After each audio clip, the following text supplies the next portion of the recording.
Hello दोस्तों, Excel online classes में आपका स्वागत है। आज के इस वीडियो में हम जब एक्सेल एप्लीकेशन खोलते हैं तो हमारे सामने जो इंटरफेस आता है उसके बारे में हम ऊपर से थोड़ा जानेंगे। हम एक्सेल के हर एक हिस्से के बारे में विस्तार में बाद में बात करेंगे, बट आज के इस वीडियो में हम इसको ऊपर से देखते हैं और समझने की कोशिश करते हैं कि एक्सेल में अलग अलग क्या क्या चीज़ें होती हैं। वीडियो की शुरुआत करने के लिए मेरे सिस्टम पे ऑलरेडी एक एक्सेल फाइल रखी हुई है। मैं इसको खोलता हूँ। खोलने के लिए इस फाइल के ऊपर आप अपने माउस से या अपने लैपटॉप पर से डबल क्लिक करें।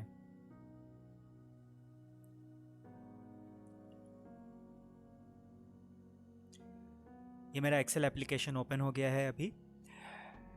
अभी इस एक्सेल एप्लीकेशन में अलग अलग जगहों पे अलग अलग चीज़ें हैं, जैसे कि ये जो आप ऊपर देख रहे हैं जहाँ पे file, home, insert, formula, data, review, help और ये सब लिखा हुआ है, इसको हम लोग मेनू रिबन बोलते हैं। यहाँ से आप एक्सेल में जो कुछ भी करना चाहते हैं वो सब कुछ यहाँ से हो सकता है। आप कीबोर्ड का शॉर्टकट भी इस्तेमाल कर सकते हैं, लेकिन आप यहाँ से भी सब कुछ कर सकते हैं। हर एक मेनू आइटम को हम लोग टैब बोलते हैं। अलग अलग टैब में अलग अलग काम होते हैं। जैसे कि होम टैब में एक्सेल में जो सबसे ज़्यादा इस्तेमाल होने वाली चीज़ें हैं, जो सबसे ज़्यादा आम तौर पे लोग काम करते हैं, वो यहाँ पे एक साथ इकट्ठा करके दिया गया है। जैसे कि अगर आपको कुछ कॉपी और पेस्ट करना है कहीं पे, तो वो आप कैसे कर सकते हैं। एक्सेल में आपने जो लिखा है उसका फ़ॉन्ट, उसका कलर अगर आपको बदलना है तो वो सब यहाँ पे हो सकता है। आप उसको छोटा बड़ा भी यहाँ से कर सकते हैं और अलग अलग चीज़ें भी हैं यहाँ पे। इंसर्ट टैब में अगर आपको अपने एक्सेल की वर्कबुक जो आपने खोली है उसमें अगर आपको कुछ भी जोड़ना है, जैसे कि आपको चार्ट लगाना है, आपको कोई टेबल डालनी है, तो वो सब आप यहाँ से कर सकते हैं। और ऐसे ही और भी बहुत सारे टैब हैं। हम हर टैब के बारे में विस्तार में बाद में बात करेंगे। हमारे आज की वीडियो का मुख्य विषय रहेगा ये जो आपको बीच में जो पूरा एरिया दिख रहा है, इसको हम लोग क्या बोलते हैं और कैसे काम करते हैं। जितने भी आपको ये आड़ी लाइनें दिख रही हैं, इसको हम लोग रोज़ बोलते हैं। अगर आपको कोई एक रो को पूरा का पूरा चुनना है तो इस नंबर पे आप क्लिक करिए। रोज़ को हम लोग नंबर से पहचानते हैं। ये रो नंबर 1 है, ये रो नंबर 2 है, रो नंबर 3 है। तो अगर आप इस पर क्लिक करेंगे अपने माउस से तो ये पूरी की पूरी रो आप सेलेक्ट कर सकते हैं। उसी तरीके से ये जो खड़ी लाइनें हैं इनको हम लोग कॉलम बोलते हैं।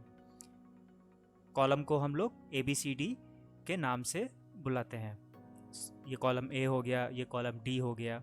और आपको ये जो छोटे छोटे आयत या रेक्टेंगल दिखाई दे रहे हैं, इसको हम लोग सेल बोलते हैं।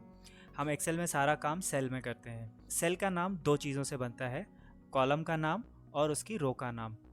अगर ये रो 6 को मैंने पूरा सेलेक्ट किया है और मैंने कॉलम J को सिलेक्ट किया है, तो ये जो एक सेल है इसको हम लोग बुलाएंगे कॉलम J में रो नंबर 6। ये जो आपको हिस्सा दिख रहा है इसको हम लोग नेम बॉक्स बोलते हैं। आपके एक्सेल में हर चीज़ का एक नाम होता है और जो भी नाम होगा वो यहाँ पे आपको दिखाई देगा। तो ये सेल का नाम है J6, मतलब ये कॉलम J और रो नंबर 6 का सेल है। सेल में जो कुछ भी लिखा होगा, चाहे वो फार्मूला हो कोई, या साधारण तौर पे आपने कुछ टाइप करके रखा है, तो वो आपको यहाँ पे दिखाई देगा। इसको हम लोग फार्मूला बार बोलते हैं। ये जो पूरा सफ़ेद एरिया आप देख रहे हैं इसको हम लोग बोलते हैं वर्किंग एरिया, मतलब यहीं पे आप अपना सारा काम करेंगे। नीचे जो आप ये देख रहे हैं, हर एक को हम लोग शीट बोलते हैं। आप एक एक्सेल फाइल में बहुत सारी शीट लगा सकते हैं। वो संख्या बहुत ही बड़ी है, कितनी शीट आप डाल सकते हैं उतने की कभी ज़रूरत नहीं पड़ती किसी को भी। हर एक शीट पे जब आप क्लिक करेंगे तो उस शीट के अंदर जो डेटा है वो आपको सामने दिख जाएगा। जब आप किसी शीट को क्लिक करते हैं तो उस समय वो शीट सबसे ऊपर आ जाती है और उसको हम लोग एक्टिव शीट बुलाते हैं। सो अभी हमारी एक्टिव शीट ये कैट बिहेवियर डेटा है, लेकिन अगर मैं इस पर क्लिक कर दूंगा तो हमारी जो एक्टिव शीट है वो सिटी डेटा हो जाएगी। जो भी शीट सबसे ऊपर रहेगी वही एक्टिव शीट कहलाएगी। अगर मुझे इसमें कोई नई शीट डालनी है तो मैं कैसे डालूंगा? दो तरीके हैं शीट डालने के। एक तो ये जो आपको प्लस दिखाई दे रहा है, आप इस पर क्लिक करेंगे तो नई शीट आ जाएगी। जब आप प्लस दबा के नई शीट डालेंगे तो उस समय जो आपकी एक्टिव शीट थी उसके दाहिने साइड में, उसके राइट साइड में शीट जुड़ जाएगी। लेकिन इसको आप कीबोर्ड से भी जोड़ सकते हैं अपने एक्सेल फाइल में। उसके लिए आपको अपने कीबोर्ड पे शिफ्ट F11 दबाना है। जब आप शिफ्ट F11 दबाएंगे तो भी शीट आ जाएगी, लेकिन इस बार शीट आपकी जो एक्टिव शीट थी उसके बाएं साइड में आएगी, उसके लेफ्ट हैंड साइड में आएगी। सो ये दोनों में एक अंतर है। दोनों से आप शीट जोड़ सकते हैं, लेकिन अगर आप प्लस दबाएंगे तो उसके दाहिने साइड में शीट आएगी, और अगर आप शिफ्ट F11 दबाएंगे तो उसके बाएं साइड में शीट आ जाएगी। तो दोस्तों आज के लिए बस इतना ही। अगले वीडियो में हम लोग रोज़ और कॉलम्स के बारे में और विस्तार में बात करेंगे। और ये रही इस वीडियो में इस्तेमाल की गई सारे शॉर्टकट की लिस्ट।